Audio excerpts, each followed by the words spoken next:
Jean Hausheer, a physician and professor of ophthalmology at the University of Oklahoma, shares her near-death experience, which occurred 43 years ago during her years in medical school. At that time, there was no specific term for this kind of experience, and the stigma associated with it often kept people silent. Among the things she witnessed during the experience, one that stood out was the possibility of the existence of many other places beyond those she experienced, like an idea of different levels or locations in what she believes to be heaven.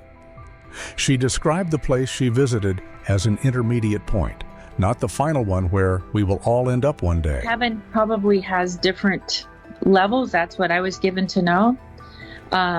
Different rooms, maybe is a way to say it. I don't know. Hello, I'm Marcus, and it's a pleasure to welcome you here on Beyond the Life We Live. I hope you feel at home and absorb the lesson of this story we're about to tell. By the way, don't forget to leave your like and subscribe to the channel, as this is very important for us, helping us bring new and impactful stories to you.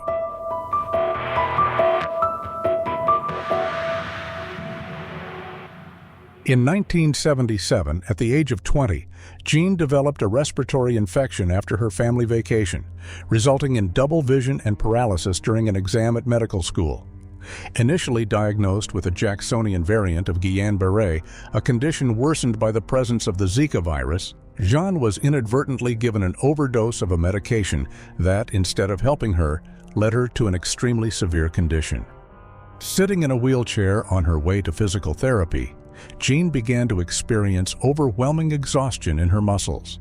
At that moment, she describes how, in a simple blink of an eye, she went through a period of darkness and disconnection, where she simply began to observe herself in a resuscitation scene, initially not realizing that what she was seeing was her own body. And there, her NDE was beginning.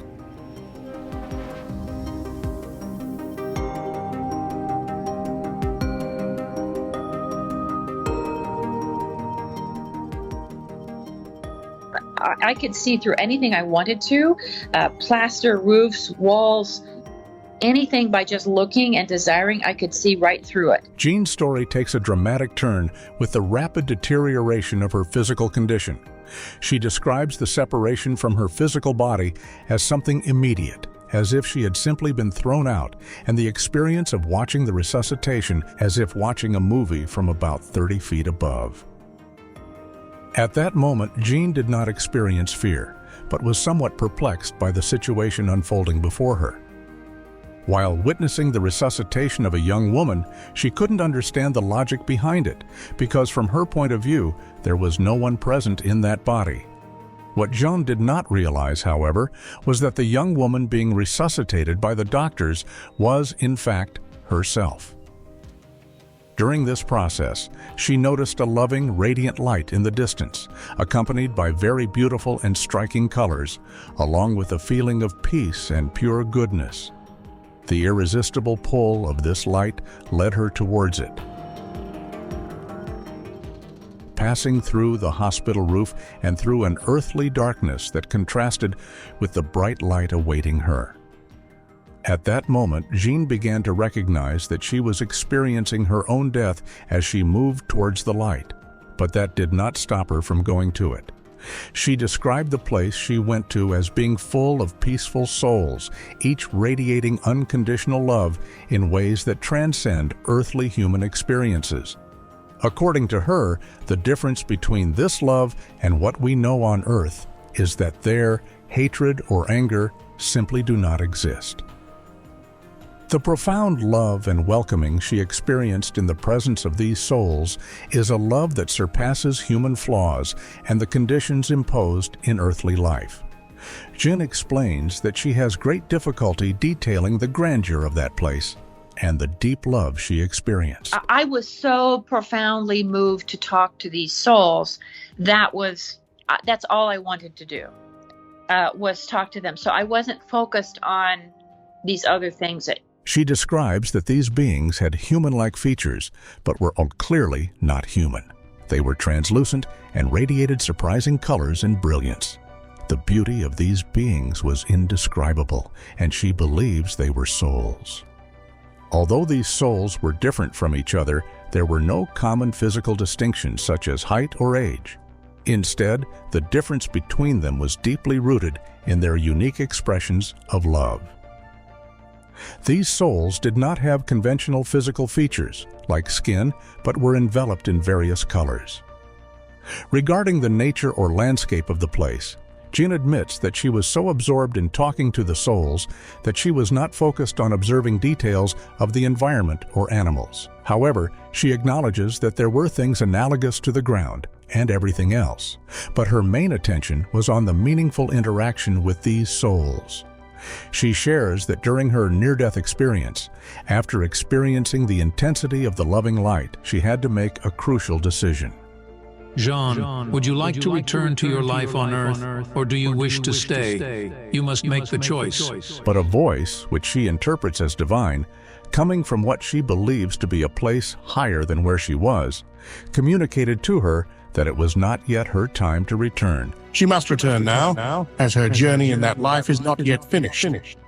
At this point, the story gains dramatic chapters with the experience of returning and re-entering her physical body, which she describes as intense and quick.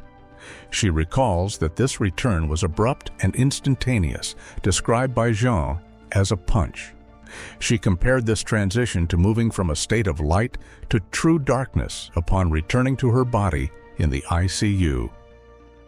One detail she remembered was the fact that she realized her body had been moved to a different part of the hospital during her out-of-body experience. Even with the physical move, she returned directly to her own body in the ICU without entering another body. This, at the very least, was curious.